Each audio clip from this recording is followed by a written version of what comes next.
Hi guys, so for today's video nga alas 4 na nga ng madaling araw. At ginising nga ako na itong kapatid ko para nga mag-asikaso na daw ako. Mini-makeupan na nga siya sa mga oras na yan at ayan na nga nagkape na nga rin pala ako. Kaping stick na nga lang din pala ang kinapi ko para nga mabuhayan yung mga katawan ko. Para nga hindi rin ako maanto. At ayan na nga kinuha ko na nga rin itong mga makeup ko. Ayan nga lang pala yung mga makeup ko na palagi kong ginagamit. At dyan nga naghilamos nga lang din pala ako at hindi na nga rin ako naligo. Dahil tinatamad talaga ako at saka malamig din. Dahan-dahan ko nga lang ito pinumpunasan yung bandang mata ko dahil nga naka-eyelashes ako. Nakapagmumug na nga rin pala ako dyan at saka nakapag-toothbrush. Ayan nga pala itsura ng mata ko pag may eyelashes. At sa part na nga to, magme-makeup na nga ako para nga makapagbihis na rin ako. O pak, tignan nyo naman yung salamin ko, side mirror. Niloko ko pa nga yung kapatid ko dyan na dadalhin ko yan kaya tawa siya ng tawa. Alam nyo ba na mag-alas 2 na nga ako ng madaling araw kagabi natapos? Maglaba. Kaya nga ang tulog ko halos mga 1 oras lang. Pero nga parang hindi pa nga ako nakatulog nun kasi nga gising pa yung diwa ko. Kaya ayun nga nagulat na ako kasi nga ginigising na ako ng kapatid ko dahil nga alas 4 na nga daw. At ayan, binabrush ko nga lang muna yung kilay ko. At ayan nga kinuha ko nga lang tong pampantay ng kilay ko. At ayan nga nag-umpisa na nga lang din pala ako magkilay. Sa part na nga yan, tapos na nga ako dyan magkilay. At kinuha ko nga lang tong blush on para naman mapink-pink yung ating pisngi. Ayan nga alas 4 pa nga lang naglilibot na nga to si Albert Anthony. At ayan nga nakainom na naman siya kaya ayan maaga siyang nagigising. At sakto nga kakatimpla ko nga lang ng kape kaya ayan hinatian ko siya para naman matanggal yung lasing niya. Hati tayo kape. Ano yun?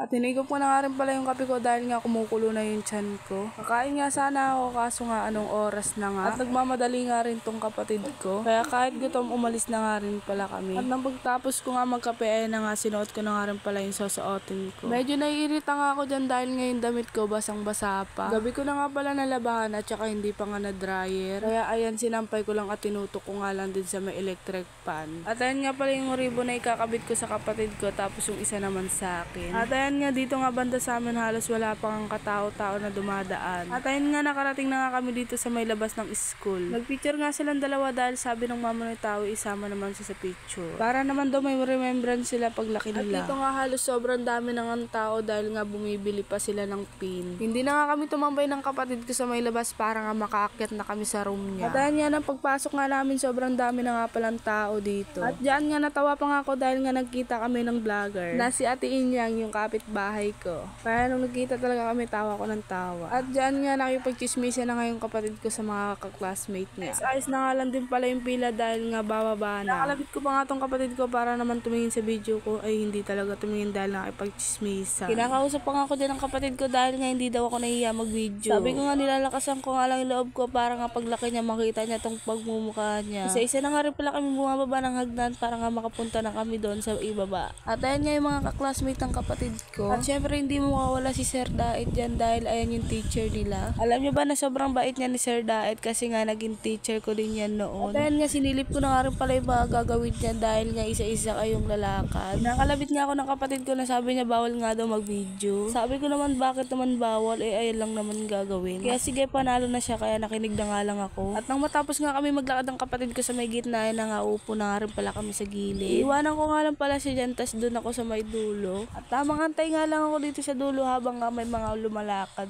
pa. Pangalawang beses ko na nga rin pala itong naranasan sa isa ko pang kapatid. Hindi ko kasi talaga itong naranasan nung nag-graduate ako. Dahil nga panahon ng COVID yun kaya yun wala kaming graduation. Kumbaga hinatid na lang sa amin yung mga diploma namin. At natawa nga ako sa ate ko dahil nga pinahawak niya sa ate yung baby niya. Hindi kasi kami sabay na pumunta dito kaya yun nakita ko lang siya na tumatakbo. Dahil natatawa talaga ako dahil nga hindi kami nagkita. Sa akin niya nga sana ipapasa yung bata kaso nga hindi kami nagkita. At ayan na nga, pabalik na nga siya, hindi niya pa nga alam kung saan nga siya dadaan. Kaya agad niyang binalikan yung anak niya para nga buhatin. Tawag nga ako ng tawag sa kanya dyan hanggang sa nakalingon na siya. Nag-reserve na nga rin pala siya ng isang upuan para nga makaupo na nga rin ako at makabantay na rin ako ng anak niya. Sobrang dami niya rin kasi talagang bitbit kaya kailangan niya talaga ng tulong ko. At umalis nga pala dyan yung ate ko dahil nga nakalimutan yung sapatos na itim suotin. Sandals kasi yung napasuot niya sa anak niya, bawal naman yun. Kaya ayun, may kausap na nga siya kaya nag-aantay lang siya sa may gate. Bawal kasi talaga sandals o kaya nga sapatos na white. Kailangan kasi talaga sa mga gagraduate naka-black na shoes. At dyan nga nilalalak na nga tong anak niya dahil nga umiiyak na.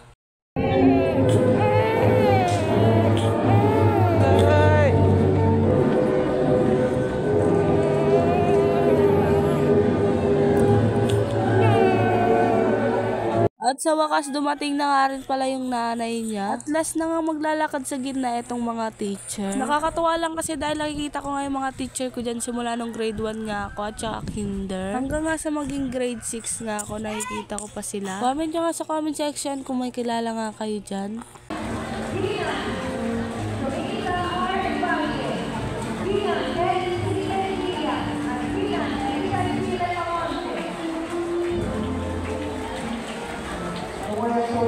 Papasok ang mga guro sa ikalawang pagkita sa pamumuno ni Gina Rachel ang Moreno.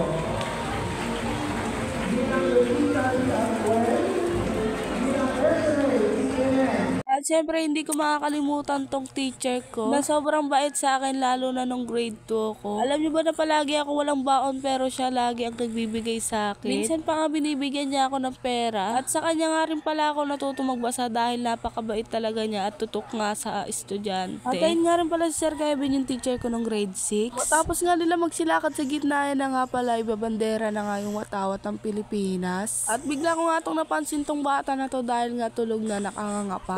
Tulog nga siya ngayon dahil nga hindi nga nagpatulog kagabi. Nagsitayuan nga lang pala kami dito dahil nga nagpapatugtog na ng watawat.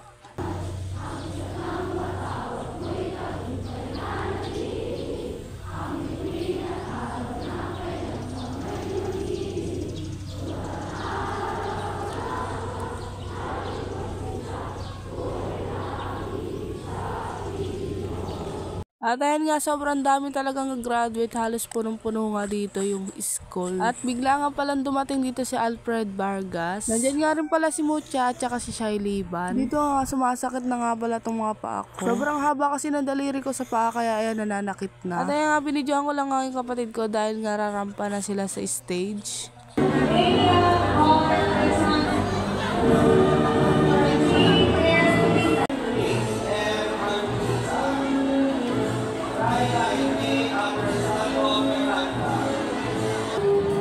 James Michael C. Andrew,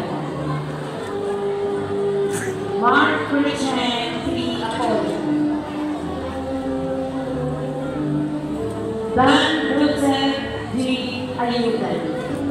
At ang pagkatapos nga ng kapatid ko, ito naman next yung pamangkin ko na si Janelle.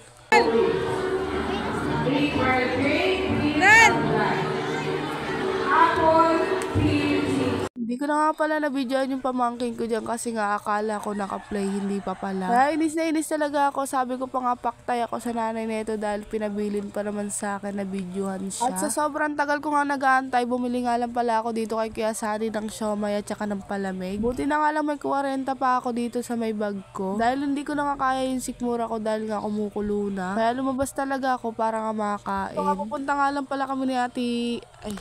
At ayun nga, pupunta nga lang pala kami natin inyang sa may dulo para nga kunin yung mga picture. Sabi kasi ng kapatid ko, bayad na nga daw yung picture niya, kaya ayan, pumunta na ako. Medyo marami-rami na nga rin pala yung tao dito at nagkakagulo pa. Halos magkapalit-palit na nga sila sa mukha, sobrang init. At nakuha ko na nga rin pala yung picture ng kapatid ko. 300 nga lang pala ang binayad niya, kaya walang frame. Maganda nga sana yung may frame dahil nga babasagin. Pwede na nga yan dahil nga yan nga lang yung kinaya. At dito na nga, pinipicturean ko na nga tong kapatid ko. At nakakatuwa nga lang dahil sa loob ng school may 2 kubo. Para nga kung gusto mo magpahinga, dyan ka lang papasok. At dito nga, last na nga to, kakanta na nga sila dyan, tapos nga maghahagis na sila ng sombrero nila. Maraming salamat po.